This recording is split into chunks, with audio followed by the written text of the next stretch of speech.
பேர் doctor Babu, economics department. முதல்ல ஒரு திருக்குறளோடு ஆரம்பிச்சு முடிச்சதை கன்க்ளூட் பண்ணிடுறேன். கேடில் வெளிச்செல்லும் கல்வி ஒருவருக்கு மாடல்ல மற்றவை. அதாவது கல்வி அப்படிங்கிறது எவ்வளவு முக்கியம் இந்த சமூக மாற்றத்திற்கு அப்படிங்கறத பாத்தீங்கன்னா அது ஒரு பெரிய முக்கிய ஒரு தம்பி உங்களுக்காக தான் பேசிட்டு இருக்கேன். இப்ப எல்லாரும் பாத்தீங்கன்னா அந்த இலவசத்தை பத்தி எல்லாம் பேசிட்டு இருந்தாங்க. இதுல நிறைய டிபேட் நடந்துட்டே இருக்கும் எங்க வீட்ல எல்லாம். அதை உங்கள்கிட்ட ஒரு தடவை ஷேர் பண்ணிக்கிறேன். இப்போ இந்த ஓட்டுக்கு பணம் கொடுக்கறது, இப்ப பொங்கல் திருவிழாவுக்கு இலவசங்கள் பொருள் கொடுக்கறது. அதாவது இலவசங்கள் கொடுக்க வேணாம்னு சொல்ல, ஒரு பொருளாதாரம் சொல்லிக் கொடுக்கிற ஒரு பேராசிரியரா சொல்றேன். இதுல இருக்கிற ஷேர் பண்ணுங்க. அதாவது பொருளாதாரத்தை நீங்க இலவசம் கொடுக்கும் பொழுது மக்களை பிரித்து பகுத்து அவங்களுக்கு கொடுங்க.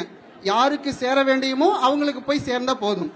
இப்போ ஃபார் எக்ஸாம்பிள் எங்க பகுதியில் எங்க அப்பா சொல்லுவார், ஒரு 50 ஏக்கரா காட்டுக்காரர் வச்சிருக்கிறவரும் இந்த 5000 ரூபாய் பயனடைகிறாரு, அன்றாடம் கூலி தொழிலாளிக்கு போறவரும் அந்த 5000 ரூபாய் பயன்பெறாரு. இது என்னோட என்ன கொஸ்டின் மார்க்னா, அன்றாட வேலைக்கு போறவங்களும் 5000 ரூபாய் போய் வாங்குறாங்க. மாதம் 1 லட்சம் ரூபாய் 2 லட்சம் ரூபாய் சம்பளம். அதே போல அந்த கிராமப்புறங்கள் இருக்கிற மிகப்பெரிய செல்வந்தர்கள் 20 ஏக்கரா 30 ஏக்கரா காட்டுக்காரர் அவங்களும் இதுல பங்கு கொள்றாங்க. என்னோட கேள்வி, எங்க அப்பா கேட்பார், நீ ஒண்ணுதான் இந்த மாற்றத்தை திருப்பி போறியா அப்படின்னு சொல்லுவார். மாற்றம் எப்பொழுதுமே நமக்குள்ள வர வேண்டும். நான் சொல்லுவேன், இந்த ரேஷன் கடையில் அடுத்தது பாத்தீங்கன்னா இலவசங்களை பத்தி நிறைய பேசிட்டு இருந்தாங்க. இந்த இலவசங்களை எல்லாம் நம்ம எப்பொழுதெல்லாம் எதிர்கொள்றோமோ, இப்ப மாணவர்கள் எல்லாம் நிறைய அந்த கட்சி தலைவர்கள், இந்த எத்தனை மாணவர்கள் உங்க கிராமத்துல பணம் கொடுக்க வரும் பொழுது எத்தனை உங்களோட சமூக புரட்சியாளர்கள் நீங்க எந்திரிச்சு வர்றீங்க. எங்களோட இந்த பணங்கள் எல்லாம் வேண்டாம், எங்களுக்கு பள்ளிக்கூடத்தில் இருக்கிற நிறைய இன்ஃப்ராஸ்ட்ரக்சர் டெவலப்மெண்ட் பண்ணி கொடுங்கன்னு எத்தனை மாணவர்கள் கேட்கறீங்க உங்க பகுதியில இருந்து? இது என்னோட முதல் கேள்வி.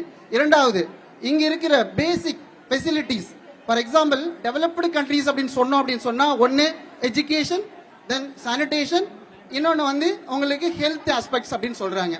இப்ப நம்மளோட கண்ட்ரி எப்பன்னா, நான் குழந்தையா இருக்கும்போது இந்தியா இஸ் டெவலப்பிங் கண்ட்ரி, நான் காலேஜ் படிக்கும் போது இந்தியா இஸ் டெவலப்பிங் கண்ட்ரி, நான் கல்யாணம் பண்ணும்போது டெவலப்பிங் கண்ட்ரி. இப்ப என் பையன் வந்திருக்கான், என் பையனும் இருக்கும் போது என்ன சொல்றது, இந்தியா இஸ் டெவலப்பிங் கண்ட்ரி. என்னோட கொஸ்டின், எப்பெல்லாம் நம்ம டெவலப்டு கண்ட்ரியா மாறும் அப்படின்னு சொன்னா, என்னைக்கு மாணவர்கள் இந்த இலவசங்கள், அதாவது முன்னாடி வாங்கிட்டு இருந்தாங்க, நீங்கெல்லாம் இந்த இலவசங்களை எல்லாம் வாங்காம எப்பெல்லாம் மக்களுக்கு நல்ல திட்டங்களை செய்வதற்குண்டான நீங்க முன் வர்றீங்களோ அப்பெல்லாம் நம்ம நாடு முன்னேறும் அப்படிங்கிறது தான் என்னோட ஒரு தாழ்மையான வேண்டுகோள். இன்னும் ஒரே ஒரு சின்ன கருத்து மட்டும் சொல்லி நான் முடிக்கிறேன். அதாவது எல்லாருமே சொல்லுவாங்க, நீ ஒருத்தன் தான் வாங்காதனால இந்த நாட்டை திருத்து போறியா அப்படின்னு சொல்லி இல்ல. ஒவ்வொருவருக்கும் ஒரு மாற்றம் வரும் பொழுதுதான், மாணவர்கள் தான் இந்தியாவின் எதிர்காலம் அப்படிங்கிறாங்க. இப்ப எலெக்ஷன் வரப்போது அமௌண்ட் எடுத்துட்டு கட்டாயமா வருவாங்க.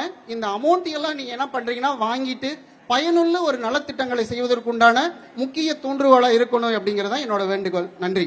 ஓகே, நன்றி சார். இப்ப இந்த வகுப்புகள் இதெல்லாம் உங்க கிளாஸ்லயும் சேர்த்து எடுக்கிறீங்களா? மாணவர்களுக்கு இந்த ஆலோசனைகள் கட்டாயமா என்னோட வகுப்பறையில் இந்த மாதிரி மாணவர்களுடைய சிந்தனையை தூண்டுவதற்கு, ஏன்னா வகுப்பறை என்பது சிந்தனை களம். அதாவது வெறும் பாடங்களை மட்டும் சொல்லிக் கொடுத்துட்டு போனா அது பாடம் அப்படிங்கிறது, பள்ளி அப்படிங்கிறது இல்ல. மாணவருடைய சிந்தனை கருத்து எப்பொழுதெல்லாம் சிந்திக்க தூண்டுவதற்குண்டான களம் அமைய வேண்டும் அப்படிங்கறதும் அப்பெல்லாம் சிந்தித்துக் கொண்டுதான் இருக்கிறோம். ஓகே, சார் எக்கனாமிக்ஸோட சேர்த்து அரசியலையும் சேர்த்து சொல்லிக் கொடுக்கிறாரு அப்படிங்கிறது ஒரு நல்ல விஷயம் தான். மாணவர்களுக்கு நிறைய விழிப்புணர்வு ஏற்படுத்தணும் அப்படிங்கறது அந்த நிகழ்ச்சியோட நோக்கம். அதுதான் சாரும் சொல்லிருக்காரு. சாருக்கு ஒரு பெரிய கிளாப் பண்ணலாமா? ஓகே, ஹர்ஷினி முடிச்சிடலாமா? ஷாம் முடிச்சிடலாமா? ஓகே, அதாவது ஸ்டூடெண்ட்ஸ் எல்லாருமே அவங்களுடைய கோரிக்கைகளை சொன்னீங்க. உங்களுக்கு என்ன தோணுது அப்படின்றத சொன்னீங்க. ஒரு ஃபர்ஸ்ட் டைம் ஓட்டரா நீங்க இந்த இடத்துல வரக்கூடிய இந்த எலெக்ஷன்ல எல்லாருமே வாக்கு செலுத்தணும் அப்படின்றதா மெயின் மோட்டோவா நாங்க நியூஸ் தமிழ் எங்களுக்கு ஒரு ஆப்பர்ச்சுனிட்டியை இங்க தேர்தல் பயணம் மூலியமா காலேஜ் மாஸ் அப்படின்ற ஒரு நிகழ்ச்சி நடத்துறதுக்கு கொடுத்திருக்காங்க. சோ சார் ரொம்ப அருமையா சொல்லியிருந்தாங்க, பாலிடிக்ஸ் நாங்க கிளாஸ்லயும் சேர்த்து எடுப்போம், எல்லா ஸ்டாஃப்ஸும் அதை எடுத்தா இன்னும் மாணவர்களுக்கு அதுக்குடைய அந்த சிந்தனை, அதாவது யாருக்கு ஓட்டு போடணும், நம்மளுடைய சரியான ஓட்டு யாருக்கா இருக்கும். அதே மாதிரி நம்ம அந்த காசு பணம் இலவசங்கள் இதெல்லாத்தையும் தாண்டி எது மக்களுக்கு யாரு நலத்திட்டங்களை செய்யறார், மக்களுக்கு நல்லது செய்யற ஒரு ஆட்சி வேணும் அப்படின்றதா எல்லாரோடைய கோரிக்கையாவும் இருக்கு. சோ அவருக்கும் பெரிய ஒரு நன்றி சொல்லிக்க ஆசைப்படுறேன், மாணவர்களுக்கு இது மாதிரி ஒரு விஷயங்கள் சொல்லி தரதுக்கு. இப்ப நிகழ்ச்சியோட நிறைவு பகுதிக்கு நம்ம வந்துட்டோம். இப்ப இவ்வளவு நேரம் இவ்வளவு பெரிய வாய்ப்பை கொடுத்த ஈரோடு ஆர்ட்ஸ் அண்ட் சயின்ஸ் கல்லூரிக்கு மனமார்ந்த நன்றியை தெரிவித்துக் கொள்கிறோம். நியூஸ் தமிழுடைய தேர்தல் பயணம் காலேஜ் மாஸ் நிகழ்ச்சி வெற்றிகரமாக நம்முடைய கல்லூரியில் நடைபெற்று முடிந்திருக்கிறது. இந்த நிகழ்ச்சியினுடைய நோக்கம், நீங்கள் அனைவரும் 100% வாக்குப்பதிவை உறுதி செய்ய வேண்டும். செய்வீங்களா? வரக்கூடிய எலெக்ஷன்ல கட்டாயம் ஓட்டு போடணும். சரிங்களா? ராஜேஷ், இதோட நம்முடைய சேர்த்து ஒரு கல்லூரி- விஷயத்தை கேட்டுக்கலாமா? எல்லாரும் என் கூட சேர்ந்து ஒரு விஷயம் சொல்றீங்களா? My vote is not for sale. என் வாக்கு விற்பனைக்கல்ல. எல்லாம் செய்வீங்களா? 100% ஓட்டு போடுவீங்களா? இந்த நிகழ்ச்சியுடைய நோக்கமே எல்லாருமே 100% ஓட்டு போடணும். அரசியல் அறிவோடு, அரசியல் புரிதலோடு என்னை ஆட்சி செய்யக்கூடிய நபர்கள் திறமையானவர்களா இருக்கணும் அப்படிங்கறதுல எந்த ஒரு மாற்று கருத்து இல்லாம தேர்ந்தெடுத்து செய்யணும் அப்படிங்கறது இந்த நிகழ்ச்சியுடைய நோக்கம். My vote is not for sale. Yes, thank you.